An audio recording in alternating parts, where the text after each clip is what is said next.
স্বাগত ডিবিসি সংবাদে। আপনাদের সাথে আছি আমি শোভন শাহমিন দিশা। পঞ্চদশ সংশোধনীর আংশিক বাতিল করেছে হাইকোর্ট। এর মাধ্যমে ১৩ বছর পর ফিরছে তত্ত্বাবধায়ক সরকার ব্যবস্থা। ফিরছে সংবিধান সংশোধনের জন্য গণভোটের বিধান। সংবিধানের সৌন্দর্য হল জনগণের ক্ষমতায়। পঞ্চদশ সংশোধনীকে সংবিধানের সাথে সাংঘর্ষিক মন্তব্য করে বাতিল ঘোষণা করল আদালত। অনেক আলোচনা বিতর্কের পর আংশিক বাতিল হলো বিতর্কিত পঞ্চদশ সংশোধনী। এর মাধ্যমে সংবিধানের মৌলিক কাঠামোকে ধ্বংস করা হয়েছিল বলে মত হাইকোর্টের। মঙ্গলবার বিচারপতি ফারাহ মাহবুব ও বিচারপতি দেবাশিস রায় চৌধুরীর হাইকোর্ট বেঞ্চে এই রায় হয়। পর্যবেক্ষণে আদালত বলছে, তত্ত্বাবধায়ক সরকার রাজনৈতিক ঐক্যমতের ভিত্তিতে হয়েছিল। যেগুলোকে তিনি বাতিল ঘোষণা করেছেন তার মধ্যে প্রধানতম হল নির্দলীয় নিরপেক্ষ তত্ত্বাবধায়ক সরকার ব্যবস্থা বাতিল করে দিয়েছিলেন, তিনি এটিকে রেস্টোর করেছেন। দ্বিতীয়ত, গণভোটের বিধানকে বাতিল করে দেওয়া হয়েছিল, সেটিকেও আজকে রেস্টোর করা হলো। পঞ্চদশ সংশোধনীর মাধ্যমে সংবিধানের মৌলিক কাঠামোকে ধ্বংস করা হয়েছিল। তবে পঞ্চদশ সংশোধনী পুরোপুরি বাতিল হবে না, পর্যবেক্ষণ দেয় আদালত। 7BA অংশ হিসেবে তিনি একটি বাতিল করেছেন। সেটি হলো, তিনি বলছেন যে কনস্টিটিউশনে একটি বিধান যোগ করা হয়েছিল যেটা সাংবিধানিক রাষ্ট্রদ্রোহিতা নামে, সেই অংশগুলোকেও বাদ করে দিয়েছেন। কনস্টিটিউশনের 7 ক এবং 7 খ, যার মাধ্যমে সংবিধানের কিছু বিধানকে অপরিবর্তনীয় করে ফেলা হয়েছিল এবং সেগুলোকে তিনি বলেছেন এটি কখনোই গ্রহণযোগ্য না, এটাকে বাতিল করেছেন। এদিকে অসাংবিধানিকভাবে ক্ষমতা দখল করলে রাষ্ট্রদ্রোহিতার অভিযোগ সংক্রান্ত সংশোধনীর ধারাটিও বাতিল করেছে আদালত। আমরা সত্যের পক্ষে, ন্যায়ের পথে এবং আমাদের গণতান্ত্রিক ব্যবস্থাকে কার্য করার জন্য আমরা করেছি। তো আমি আনন্দিত আমার জন্য নয়, পুরো দেশবাসীর জন্য গণতান্ত্রিক ব্যবস্থা ফিরে আসার একটা গুরুত্বপূর্ণ দ্বার উন্মোচিত হলো। আদালত বলছে, সংবিধানের মূল কাঠামো হচ্ছে গণতন্ত্র। সুষ্ঠু ও গ্রহণযোগ্য নির্বাচনই পারে গণতন্ত্র প্রতিষ্ঠা করতে। সংবিধানের সৌন্দর্য হচ্ছে জনগণের ক্ষমতায়ন। জনগণই সকল ক্ষমতার উৎস। Sultana Swarna, DBC news, Dhaka. হাইকোর্টের রায়ে তত্ত্বাবধায়ক সরকার ব্যবস্থা ফিরে আসায় খুশি বিএনপি এবং জামায়াতে ইসলাম। তত্ত্বাবধায়ক সরকার ব্যবস্থা ফেরায় দ্বিমত নেই জাতীয় পার্টিরও। বিএনপি নেতা ডক্টর খন্দকার মোশাররফ হোসেন ডিবিসি নিউজকে ফোনে প্রতিক্রিয়া জানিয়ে বলেন, এখন সরকার আন্তরিক হলে 1 বছরের মধ্যেই নির্বাচন দেওয়া সম্ভব। রাজধানীর বনানীতে নিজ কার্যালয়ে বিজয় দিবসের আলোচনায় জাতীয় পার্টির চেয়ারম্যান জিএম কাদের বলেন, পঞ্চদশ সংশোধনী বাতিল নিয়ে জাতীয় পার্টির কোনো দ্বিমত নেই, এটি বাতিল হওয়া জরুরি ছিল। আর জামায়াতে ইসলামের প্রচার বিভাগের সেক্রেটারি মতিউর রহমান আকন্দ ডিবিসি নিউজকে জানান, এই ঐতিহাসিক রায়ে জনগণের বিজয় হয়েছে।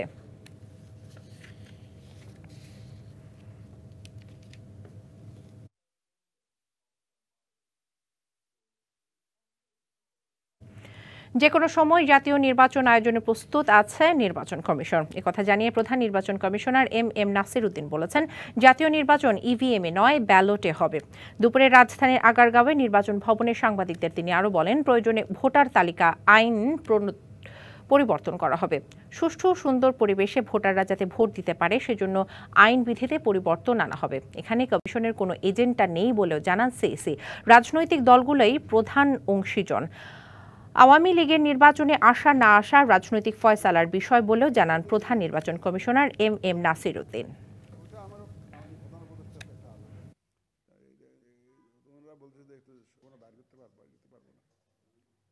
মাননীয় প্রধান উপদেষ্টার যে মতামত, যে বক্তব্য, ওদের সাথে ফুললি অ্যালাইন্ড। যেগুলো রোডম্যাপ সে অনুযায়ী আমরা নির্বাচনের জন্য আমরা একদম আমাদের প্রস্তুতি শুরু আনা চলছে। যুদ্ধের মাঠে যেরকম চলে, ওয়ার ফুটিংয়ে আমাদের প্রস্তুতি চলছে। ইলেকশনটা করার জন্য, একটা সুন্দর নির্বাচন অর্গানাইজ করার জন্য যা যা প্রয়োজন সে লক্ষ্যে আমরা কাজ করে যাচ্ছি ইনশাল্লাহ। 9 প্রকল্পে 80,000 কোটি টাকা অনিয়ম দুর্নীতির অভিযোগে সাবেক প্রধানমন্ত্রী শেখ হাসিনা, তার ছেলে সজীব ওয়াজেদ জয়, বোন শেখ রেহানা এবং ভাগ্নে টিউলিপ সিদ্দিকের বিরুদ্ধে অনুসন্ধানের সিদ্ধান্ত নিয়েছে দুর্নীতি দমন কমিশন। দুদক জানিয়েছে, ক্ষমতাচ্যুত আওয়ামী লীগ সরকারের বিশেষ অগ্রাধিকার দেয়া 9 প্রকল্পে 80,000 কোটি টাকা দুর্নীতির অভিযোগ পাওয়া গেছে।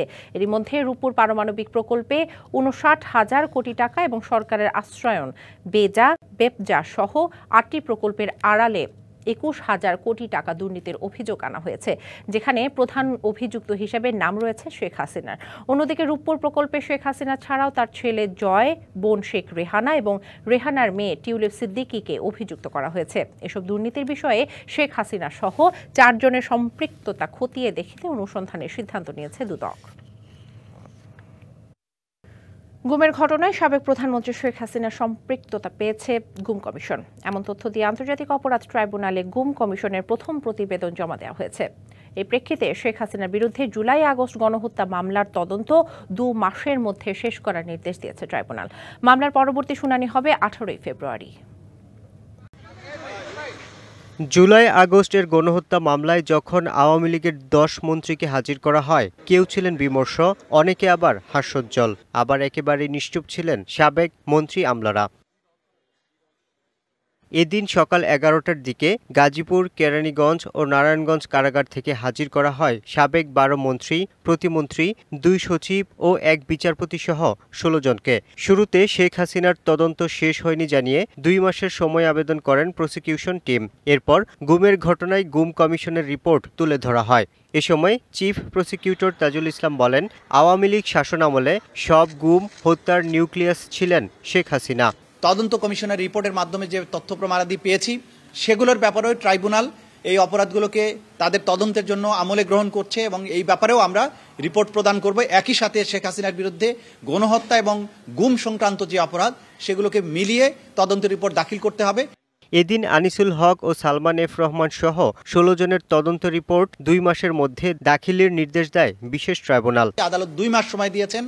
আগামী 18 ফেব্রুয়ারি এই মামলার পরবর্তী তারিখ ধার্য থাকবে এবং আমরা চেষ্টা করব এর মধ্যে যাতে একটা অগ্রগতি প্রতিবেদন অথবা সম্ভব হলে তদন্ত প্রতিবেদন যাতে আমাদের তদন্ত সংস্থা দিতে পারে, সেই ব্যাপারে আমরা দিনরাত কাজ করব, আমরা সচেষ্ট আছি।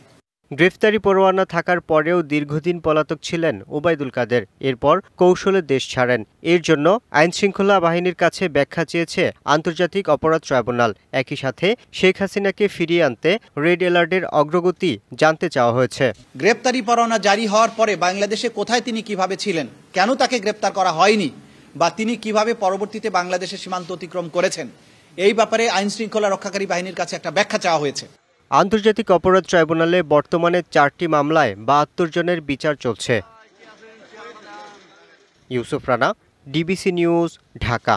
পরীক্ষা ছাড়া পদোন্নতি পাবেন না কোনো উপ এবং যুগ্ম সচিব, এমন সুপারিশ করার সিদ্ধান্ত নিয়েছে জনপ্রশাসন সংস্কার কমিশন। এছাড়া চাকরিতে পুলিশ ভেরিফিকেশন বন্ধে সুপারিশ করবে কমিশন। সকালে সচিবালয় জনপ্রশাসন মন্ত্রণালয়ে সাংবাদিকদের সাথে মতবিনিময় সভায় এসব কথা জানান জনপ্রশাসনের সংস্কার কমিশন প্রধান আব্দুল মুঈদ চৌধুরী এবং সদস্য সচিব মোখলেসুর রহমান। তারা বলেন, পরীক্ষা ছাড়া আর কোনো পদোন্নতি পাবেন না। পাবলিক সার্ভিস কমিশন পরীক্ষা নেবে, 70 নম্বর না পেলে পদোন্নতি পাবেন না। শুধু উপসচিব এবং যুগ্ম সচিব এই 2 পর্যায়ে পরীক্ষা হবে। এর পরের পর্যায়ে সরকার পদোন্নতি দিতে পারবে। চাকরিতে মানে রিক্রুটমেন্ট বিভিন্ন ব্যাপারে পুলিশ ভেরিফিকেশন একটা ম্যান্ডেটরি, এটা আমরা রিকমেন্ড করতেছি। এটা থাকবে না, কোথাও থাকবে না। আমরা একটা গ্রহণযোগ্য পরবর্তী সরকারের বাস্তবায়নযোগ্য আমরা সুপারিশমালা দিতে পারি জনপ্রশাসন সংস্কার কমিশনের। এটাই আজকের মূল টার্গেট এবং এই জন্যই আপনাদের সাথে বসা। ডিবিসি সংবাদে নিচ্ছে একটি বিরতি, সঙ্গেই থাকুন। স্বাগত আরেকবার ডিবিসি সংবাদে। স্বাধীনতা যুদ্ধ একান্তই বাংলাদেশের আপামর মানুষের লড়াই, বিশ্বের বুকে এক অনন্য উদাহরণ, এমন মন্তব্য করেছেন নৌ পরিবহন উপদেষ্টা অবসরপ্রাপ্ত brigadier general doctor M Sakhawat Hossain. বলেন, বিজয় দিবসে মুক্তিযুদ্ধ নিয়ে ভারতের প্রধানমন্ত্রী নরেন্দ্র মোদীর মন্তব্যে আহত হয়েছেন মুক্তিযোদ্ধারা। সকালে সিলেট মেরিন একাডেমির কুচকাওয়াজ অনুষ্ঠানে প্রধান অতিথি হিসেবে যোগ দেন সাখাওয়াত হোসেন। বিজয় দিবস নিয়ে নরেন্দ্র মোদীর মন্তব্য নিয়ে প্রশ্নের জবাবে তিনি বলেন, এটা কেবল তার মতো করে তিনি বলেছেন, তবে এমন মন্তব্যে মুক্তিযোদ্ধারা আহত হয়েছেন। ভারত মুক্তিযুদ্ধের ইতিহাসকে অন্যভাবে দেখতেই পারে, এটা তাদের দৃষ্টিভঙ্গির ব্যাপার বলেও জানান এই উপদেষ্টা।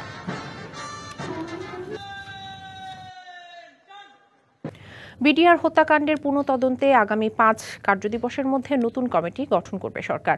মঙ্গলবার সকালে একথা জানান স্বরাষ্ট্র উপদেষ্টা অবসরপ্রাপ্ত লেফটেন্যান্ট জেনারেল জাহাঙ্গীর আলম চৌধুরী।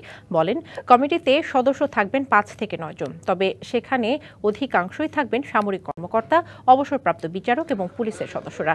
উপদেষ্টা জানান, এ বিষয়ে 2টি মামলা বিচারাধীন থাকায় কমিশন গঠন থেকে আপাতত সরে এলেও এই হত্যাকাণ্ডের সঠিক বিচার চায় অন্তর্বর্তী সরকার। এ নিয়ে বিভ্রান্তির কোনো সুযোগ নেই বলেও মন্তব্য তার। এ নিয়ে আইন মন্ত্রণালয়ের আইন মতামত চায় স্বরাষ্ট্র মন্ত্রণালয়। বিডিআর হত্যাকাণ্ডে ন্যায় বিচার নিশ্চিতকরণের জন্য আগামী 5 কার্যদিবসের মধ্যেই একটি তদন্ত কমিটি গঠন করা হবে। এই কমিটিতে থাকবেন হলো অবসরপ্রাপ্ত বিচারক, সিভিল সার্ভিস, সশস্ত্র বাহিনী ও পুলিশের অবসরপ্রাপ্তদের নিয়ে গঠিত করা হয়েছে। পোশাক খাতের শ্রমিক অসন্তোষের বড় কারণ বকেয়া বেতন আর বেকার সমস্যা, এমনটাই মনে করেন শ্রম সংস্কার কমিশনের প্রধান সৈয়দ সুলতান উদ্দিন আহমেদ। বলেন, অটোমেশনের কারণে চাকরি হারানো শ্রমিকরাই কারখানার গেটে আন্দোলন করছেন।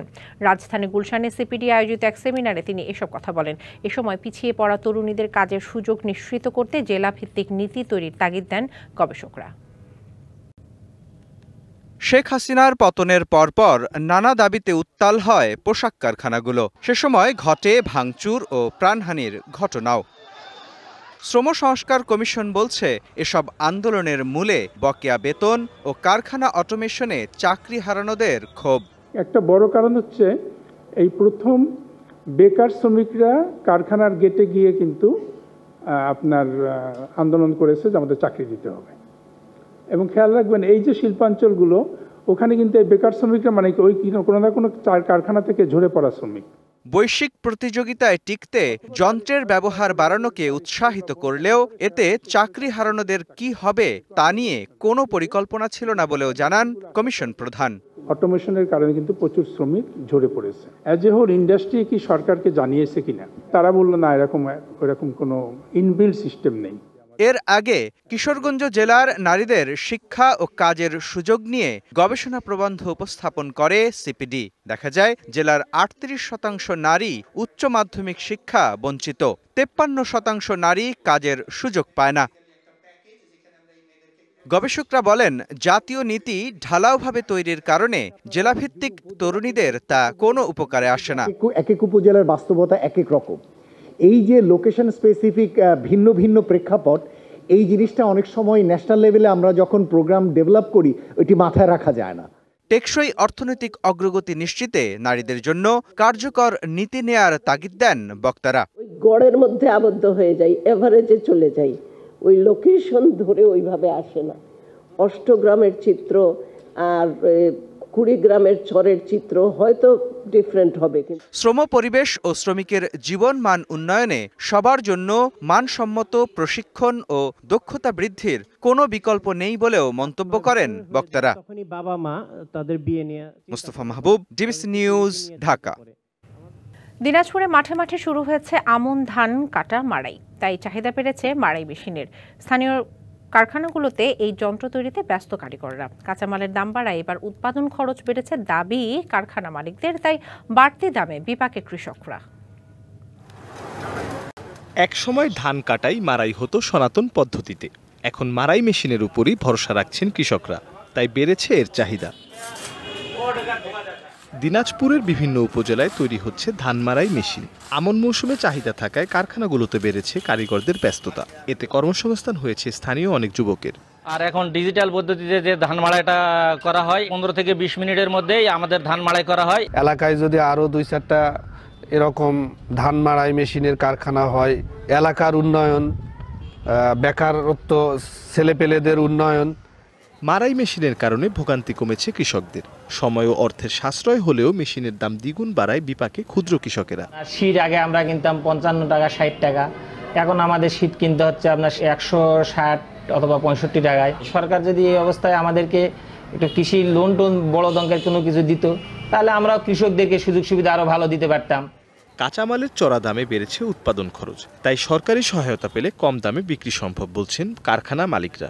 আমাদের সিলেট, আপনার ফেনী, আমার রংপুর, সব জায়গাতেই যায়। আমরা আসলে সুযোগ সুবিধা কিছুই পাই না। যদি আমরা সুযোগ সুবিধা ভর্তুকি এবং অন্য অন্য সাইডের সুযোগ যদি পাই, আমরা কারখানা সুন্দরভাবে করার চিন্তা ভাবনা করব। প্রতি বছর জেলার বিরামপুর, নবাবগঞ্জ ও ঘোড়াঘাট উপজেলায় প্রায় 250 থেকে 300 মাড়াই মেশিন বিক্রি হয়, যার বাজার মূল্য প্রায় 10 কোটি টাকা। DBC news desk. Meril petroleum জেলির সৌজন্যে এবার জানাবো শীতের গল্প। পৌষের শুরুতে উত্তরাঞ্চল সহ দেশের বিভিন্ন জেলায় বাড়ছে শীতের প্রকোপ, প্রভাব পড়ছে জনজীবনে। টানা 5 দিন ধরে মৃদু শৈত্যপ্রবাহের কবলে উত্তরের জেলা পঞ্চগড়। জেলার সর্বনিম্ন তাপমাত্রা পঞ্চগড়ে 9.1 ডিগ্রি সেলসিয়াস রেকর্ড করা হয়েছে। হালকা কুয়াশা আর হিমেল বাতাসে বেড়েছে মানুষের দুর্ভোগ। কুয়াশায় ঢাকা পড়ছে জেলার পথঘাট। উত্তরে সীমান্তবর্তী জেলা ঠাকুরগাঁওয়ে শীতের তীব্রতা বাড়ছে। জেলার সর্বনিম্ন তাপমাত্রা রেকর্ড করা হয়েছে 10.2 ডিগ্রি সেলসিয়াস। শীতের প্রকোপ বাড়ায় জনজীবনের প্রভাব স্পষ্ট। বিশেষ করে খেটে খাওয়া নিম্ন আয়ের মানুষজন পড়েছেন বিপাকে। এছাড়া কুড়িগ্রাম, নীলফামারীতে শীতের কারণে সকালে সড়কে মানুষের চলাচল কম। আগামী দিনগুলোতে শীত আরও তীব্র হতে পারে বলে পূর্বাভাস দিয়েছে আবহাওয়া অফিস। চুয়াডাঙ্গায় সর্বনিম্ন তাপমাত্রা রেকর্ড করা হয়েছে 11 ডিগ্রি সেলসিয়াস। জীবিকার সন্ধানে শীত উপেক্ষা করে কাজের সন্ধানে বেরিয়েছে শ্রমজীবী এবং দিনমজুররা। এদিকে হাসপাতালগুলোতে বেড়েছে রোগীর সংখ্যা। শীতের শুরুতেই খেজুরের রস সংগ্রহে ব্যস্ত টাঙ্গাইলের গাছিরা। এই অঞ্চলের রসের গুণগত মান অনেক ভালো হলেও পর্যাপ্ত গাছ না থাকায় কাঁচা রসের চাহিদা মেটাতে বেগ পেতে হচ্ছে গাছিদের। পর্যাপ্ত গাছ থাকলে উৎকৃষ্ট মানের গুড় তৈরিতে সম্ভাবনা দেখছেন গাছি এবং স্থানীয়রা। এদিকে স্বাস্থ্য ঝুঁকি থাকায় কাঁচা রস পান না করার পরামর্শ চিকিৎসকদের। ঋতু পরিবর্তনের বাংলায় প্রকৃতি সেজেছে শীতের গহনায়, আর এই শীতে প্রকৃতির অন্যতম অনুষঙ্গ খেজুরের রস আহরণ। কুয়াশার চাদর ভেদ করে উকি দেয় কুসুম সূর্য। তেজ বাড়ার আগেই দূর দূরান্ত থেকে কালিহাতির হাতিয়ায় খেজুরের রস স্বাদ নিতে ছুটে আসেন অনেকে। হাড়িসহ কিনে পান করেন কাঁচা রস। অনেক দূর থেকে আসছি, ভোর 6টা খেজুরের রস খাইতে আসছি। প্রত্যেক বছর এই জায়গায় খেজুর রস পাওয়া যায়, কিন্তু গতবারের সেই বারটা আলহামদুলিল্লাহ অনেক মিষ্টি। রাজশাহী অঞ্চল থেকে আসা গাছিরা এক একটি গাছ 400 টাকায় লিজ নিয়ে প্রতিদিন আহরণ করেন 2 থেকে 5 লিটার রস। টাঙ্গাইল অঞ্চলের রসের মান ভালো হলেও কাঁচা রসের চাহিদা বেশি আর গাছের সংখ্যা কম থাকায় গুড় উৎপাদনের সম্ভাবনা ব্যাহত হচ্ছে দাবি গাছিদের। এজন্য গুড়টা খেতে খুব সুস্বাদু এবং খুবই টেস্টি এবং চাহিদাটা বেশি। কাঁচা রস সেখানে আদার্স কোনো জায়গাতে নাই, এজন্য রসের চাহিদাটা বেশি হয়। এদিকে নিপা ভাইরাসের সংক্রমিত হওয়ার ঝুঁকি থাকায় কাঁচা রস পান না করার পরামর্শ চিকিৎসকদের। এর মধ্যে শুধু খেজুরের কাঁচা রস না, আরও কিছু যেমন বাদুরে খাওয়া বা অন্যান্য পাখি খাওয়া, ফলমূল কিংবা সোশ্যাল মার্কেটিংয়ের মাধ্যমে অনেক সময় ফ্রিজিং করা খেজুরের কাঁচা রস বিক্রি করে, সেইটা খেলেও আমরা এই নিপা ভাইরাসে আক্রান্ত হতে পারি। খেজুরের কাঁচা রস খাওয়া থেকে অবশ্যই বিরত থাকতে হবে। জেলায় উৎপাদিত খেজুরের গুড়ের ব্যাপক অর্থনৈতিক সম্ভাবনা থাকায় গাছের সংখ্যা বাড়াতে কাজ করছে কৃষি বিভাগ। এই যারা খেজুরের রস যারা আহরণ করে বা তারা যারা গুড় তৈরি করে তাদেরকে যদি আমরা ট্রেনিং দিতে পারি বা এই তাদের মোটিভেট করতে পারি, তাহলে এখান থেকে কিন্তু গুড়ের একটা বড় একটা চাহিদা আমরা মেটানো সম্ভব হবে। আমরা কৃষি সম্প্রসারণ অধিদপ্তরের পক্ষ থেকে যারা কৃষক আছে তাদেরকে আমরা পরামর্শ দিচ্ছি যাতে তারা খেজুর গাছ লাগায়। টাঙ্গাইলে বিচ্ছিন্নভাবে 80 হেক্টর জমিতে খেজুর গাছ রয়েছে। Sohel Talukdar, DBC news, Tangail. সংবাদ এই ছিল এখনকার মতো। ডিবিসি নিউজের সংবাদগুলো পড়তে ভিজিট করুন dbcnews.tv আর ভিজিট করুন ডিবিসি নিউজের ফেসবুক পেজ এবং ইউটিউব চ্যানেল। ডিবিসির সঙ্গে থাকুন।